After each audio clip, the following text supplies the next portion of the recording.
প্রিয় দর্শক, আমাকে মাঝে মাঝে অনেকেই জিজ্ঞাসা করেন যে এই যে নতুন বিএনপি সরকার আসলো, তারা কেমন দেশ চালাচ্ছে। আবার অনেকে এমনভাবেও বলেন যে ঠিক আছে, 5 মাসে তো কিছু বলা যাবে না, মাত্র 5 মাস গেল, কিন্তু 5 বছরের জন্য তারা দেশ চালাবে, কাজে এত তাড়াতাড়ি মন্তব্য করা ঠিক হবে না। কিন্তু নমুনা তো বোঝা যায়, নমুনাটা কেমন দেখছেন? তো এ সমস্ত প্রশ্ন না আসলে একটু কনফিউজিং, বলা বড় কঠিন, উত্তর দেওয়া কঠিন, কিন্তু তারপরও কিছু তো বোঝা যায়। কিন্তু দিনটা কেমন যাবে, সকালে ঘুম থেকে উঠে কিন্তু একটা ধারণা পাওয়া যায়। যা ধারণা আপনি করবেন সেটা শেষ পর্যন্ত নাও মিলতে পারে, কিন্তু একটা ধারণা পাওয়া যায় এবং এটা অধিকাংশ সময় মিলেও যায়। আমি কিছু ঘটনা বলি, আমি প্রায় বলে থাকি যে আমার কাছে কেন যেন মনে হয় যে আমরা যে একজন প্রধানমন্ত্রী পেয়েছি জনাব তারেক রহমানকে, আমি ওনাকে মনে করি যে আমাদের দেশের এই যাবৎকালের যত সরকার প্রধান এসেছেন তার মধ্যে উনি একটু ব্যতিক্রমী। মানে এ ধরনের সরকার প্রধান আমরা এর আগে পাইনি। এটা আমি বলি, দায়িত্ব নিয়েই বলি, অভিজ্ঞতা থেকেই বলি, আমি যা দেখি তা থেকেই বলি। কারণ উনি সাধারণ মানুষের মতো চলাফেরা করেন, ওনার পোশাক আশাক খাবার দাবার সব এগুলি সাধারণ, অতি সাধারণ মানুষের মতোই। কিন্তু আবার সেই সঙ্গে আমার হতাশা, আমার দুঃখ এবং আমার যে জায়গাটা নিয়ে আমি আপনার ঠিক আশাবাদী হতে পারি না, সেই জায়গাটা হলো ওনার সঙ্গে যারা আছেন, ওনার মন্ত্রিসভা যারা সদস্য, তারা কি ওনার মতো, অথবা তারা কি ওনার মতো হতে চান? অনেক সময় এরকম হয় না যে আমি নিজে হতে জানি না আমার কী করতে হবে, কিন্তু যখন আমি একটা ভালো কিছু দেখি আমি সেটাকে অনুসরণ করতে চাই। তো ওনার যারা ক্যাবিনেট মেম্বার আছেন তারা কি ওনাকে অনুসরণ করতে চান? যদি না চান তাহলে কেন চান না? তারা কি মনে করেন যে প্রধানমন্ত্রী ভুল করতেছেন, প্রধানমন্ত্রী বোকামি করতেছেন, যে ও কি বুঝে, এরকম মনে করেন না কি? বিষয়টা কি? দেখুন, দেশ খুব ভালো চলছে না, এতে কোনো সন্দেহ নাই। দ্রব্যমূল্য মানুষের নাগালের বাইরে, মানুষের ক্রয় ক্ষমতা কমে গেছে, মানুষের ইনকাম বাড়েনি, বরঞ্চ টাকার দাম কমে গেছে। যে কারণে আগে আপনি 100 টাকা দিয়ে যা কিনতে পারতেন, এখন আপনি 100 টাকা দিয়ে তার চেয়ে অনেক কম কিনতে পারেন। ইনকাম বাড়েনি, তাহলে আমার সংসার কিভাবে চলবে? আমি ধরুন খাওয়া কমিয়ে দিচ্ছি, খাওয়া কমাই দিলে সংসারে যারা শিশু আছে, মানুষ আছে, তাদের পুষ্টির হানি ঘটবে, এতে কোনো সন্দেহ নাই। এটা আপনি কালকেই টের পাবেন না, ধীরে ধীরে টের পাবেন। কিন্তু আমি যেটা বলছিলাম যে তার মধ্যে একটা সান্ত্বনা থাকে, যদি আমি দেখতাম যে আমার মন্ত্রীরা চেষ্টা করছেন, আমার মন্ত্রীরা আমাদের কথা ভেবে আমাদেরকে ফিল করার চেষ্টা করছেন, আমাদেরকে উপলব্ধি করার চেষ্টা করছেন যে আমরা কত কষ্টে আছি, সেভাবে তারা চলবেন। তারা কি তা চলছেন? আমি আপনাদের দুটো ঘটনা বলবো আজকে। একটা ঘটনা, গতকালকে একটা আদেশ জারি করা হয়েছে সরকারের পক্ষ থেকে, এবং সেই আদেশে 18 জন মন্ত্রীর চলাচলের সময় যে পুলিশের যে প্রোটোকল, সেটাকে প্রত্যাহার করা হয়েছে, সরকার করেছে। এবং সেটা জানা গেছে এটা টোটালি তারেক রহমান সাহেবের, মাননীয় প্রধানমন্ত্রীর ব্যক্তিগত উৎসাহ অথবা আগ্রহ অথবা ওনার নির্দেশনাতেই এটা কমানো হয়েছে। উনি বলেছেন এই প্রোটোকলগুলোর দরকার নেই।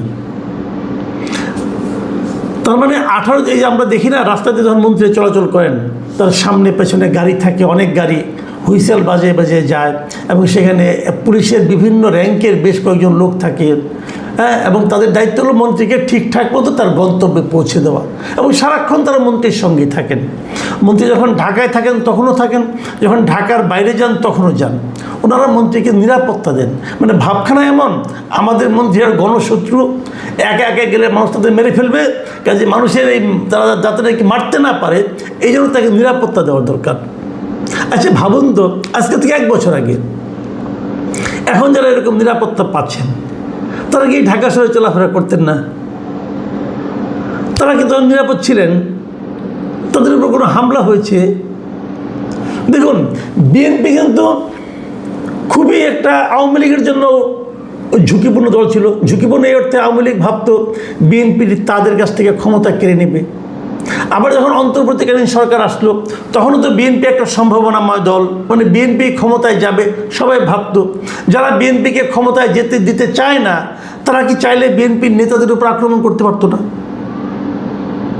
তো তখন কি বিএনপির এই প্রোটোকলের দরকার পড়তো এই লোকদের, এই নেতাদেরকে? যে নেতাদের নাম বললাম তারা তখন তাদের প্রোটোকল দরকার পড়তো? তারা কেউ আহত হয়েছিল, কেউ আক্রমণের শিকার হয়েছিল? হয়নি। তাহলে এখন তাদের প্রোটোকল লাগে। কারণটা কি? কারণটা এখন ওনারা মন্ত্রী হয়েছেন, ওনারা বোঝাতে চান যে আমি আর তুমি অনেক পার্থক্য। তুমি আমাকে আমার কাছেও তাকাতে পারবে না, তুমি আমাকে দূরের থেকে দেখবা, আমার চারদিকে পুলিশ থাকবে এবং তোমরা দেখবা আমি আজকে অন্য একজন গ্রহের লোক। এই যে মানসিকতা, এই মানসিকতার কারণে তাদের প্রোটোকল লাগতো। 18 জন মন্ত্রীর প্রোটোকল প্রত্যাহার করা হয়েছে, সরকার প্রধান করেছেন। সরকার প্রধান যিনি আছেন তারেক রহমান, ওনারও প্রোটোকল উনি কমিয়ে এনেছেন। ওনার প্রোটোকল আছে কিন্তু এটা কমিয়ে এনেছেন। আগে 4টা গাড়ি থাকতো, এখন 2টো গাড়িতে নিয়ে আসছেন। উনি কিন্তু আরও অনেক কিছু করেছেন। আগে প্রোটোকলের ব্যাপারটা আমি সারি। তাহলে এই 18 জন মন্ত্রী বাদ হয়ে গেল, কিন্তু সব মন্ত্রী কিন্তু বাদ হলো না। তারপরেও 6 জন মন্ত্রী প্রোটোকল পাবেন এবং 6 জন মন্ত্রীর সঙ্গে একজন উপদেষ্টা, মানে যিনি জনগণের একটা ভোটও পান নাই, যিনি কোনো ভোটই পান নাই, যিনি প্রধানমন্ত্রীর বদান্যতায় উপদেষ্টা হয়েছেন, যিনি ইউনিভার্সিটির টিচার ছিলেন। এখন ওনার প্রোটোকল লাগবে। ওনাকে পুলিশ পাহারা না দিলে উনি নিরাপদ বোধ করবেন না। এই একজন উপদেষ্টা, এই 7 জন প্রোটোকল পাবেন এখন। মানে ব্যাপারটা কী দাঁড়াচ্ছে আলটিমেটলি ভাবুন। যাদের বাদ দেওয়া হয়, যাদের কথা বাদ দিই, যারা পাবেন এখন এত কিছুর পরেও যারা পাবেন তারা কারা কারা আমি বলি আপনাদেরকে। এখানে হলো প্রধানমন্ত্রী তারেক রহমান সাহেব আছেন, উনি পাবেন। স্বরাষ্ট্রমন্ত্রী সালাউদ্দিন আহমেদ পাবেন। এলজিআইডি মন্ত্রী মির্জা ফখরুল ইসলাম আলমগীর, বিদ্যুৎ ও জ্বালানি মন্ত্রী ইকবাল হাসান মাহমুদ টুকু, অর্থমন্ত্রী আমির খুসরু মাহমুদ চৌধুরী, সমাজ কল্যাণ ও মহিলা ও শিশু বিষয়ক মন্ত্রী অধ্যাপক ডক্টর AZM জাহিদ হোসেন, পররাষ্ট্রমন্ত্রী ডক্টর খলিলুর রহমান এবং মন্ত্রী পদমর্যাদার পরিকল্পনা উপদেষ্টা রাশেদ আল মাহমুদ তিতুমির। তো এই কয়জন পাবেন, আর বাকি মন্ত্রীদের কোনো প্রোটোকল দেওয়া হবে না। তবে তারা যদি ঢাকার বাইরে যখন যাবেন তখন প্রোটোকল দেওয়া হবে। আচ্ছা, এই যে কমানো হলো, এটা কেন? এটা কমানো হলো এই কারণে যে সরকার ব্যয় সংকোচন করতে চায়, অতিরিক্ত ব্যয় করতে চায় না। এবং এখানে থাকলে পরে এই যে পুলিশের গাড়ির সঙ্গে সঙ্গে থাকে, এই গাড়িগুলো তো অন্য জায়গায় ইউজ করা যায়, পুলিশ তো অন্য জায়গায় ডিউটি করতে পারে।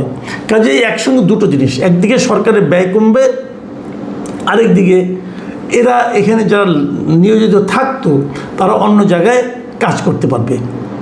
এই দুটো লক্ষ্যকে সামনে রেখে এই সিদ্ধান্ত নেওয়া হয়েছে। এখন অনেকে কিন্তু বলবেন যে 18 জন বাদ পড়লেন, আবার এই 7 জন থাকলেন কেন? এখন আমার কিন্তু কেন যেন মনে হয়, আপনারা যে নামগুলি শুনলেন এগুলি কারা? আমার মনে হয় এদের উপর প্রধানমন্ত্রীর অতটা প্রভাব নেই, অথবা প্রধানমন্ত্রী হয়তো ওনাদেরকে বলেছেন, ওনারা রাজি হননি। আমার ধারণা ভুলও হতে পারে। যদি ভুল হয় তাহলে ভালো, সেক্ষেত্রে আমার জানার আগ্রহ থাকবে যে কেন এই 7 জনকে দেওয়া হবে, বাকিদেরকে দেওয়া হবে না। এটা আমার জানার খুবই আগ্রহ থাকবে, আমি অবশ্যই জানতে চাইব। কিন্তু এদেরকে দেওয়া হচ্ছে, বাকিরা পাবেন না, ভালো এটা। আর প্রতিমন্ত্রীরা তো ঢাকায় কোনো এমনিও পান না, কাজে এটা কোনো সমস্যা নেই। এর বাইরে, এই মন্ত্রীদের বাইরে এখনও কিন্তু আরও কিছু মানুষ যা নাকি নিয়মিত ভিত্তিতে এই প্রোটোকল পান। তারা কারা? তারা হচ্ছেন প্রেসিডেন্ট পান, তারপরে স্পিকার পান, ডেপুটি স্পিকার পান, বিরোধী দলীয় নেতা পান, বিরোধী দলীয় উপনেতা পান, চিফ হুইপ পান এবং বিরোধী দলীয় চিফ হুইপ পান। তো দেখা যাক ওনাদের মধ্যে কেউ কেউ নিজে থেকে ত্যাগ করে কি না। তবে আমার সমস্যাটা, আমার যেটা অভিজ্ঞতা, সেটা হলো ত্যাগ করার মন মানসিকতা এদের কারো নাই, কেউ ত্যাগ করতে চায় না। আপনারা মনে করেন, একটা কথা মনে করে দিই আপনাদেরকে, যে প্রধানমন্ত্রী কিন্তু দায়িত্ব নেওয়ার পর ফেব্রুয়ারি মাসে উনি একটা কথা বলেছিলেন, সেটা হলো গিয়ে যে উনি নিজে কোনো ধরনের ওই যে সরকারি গাড়ি নেবেন না, সরকারি তেল নেবেন না এবং সরকারি ড্রাইভার নেবেন না।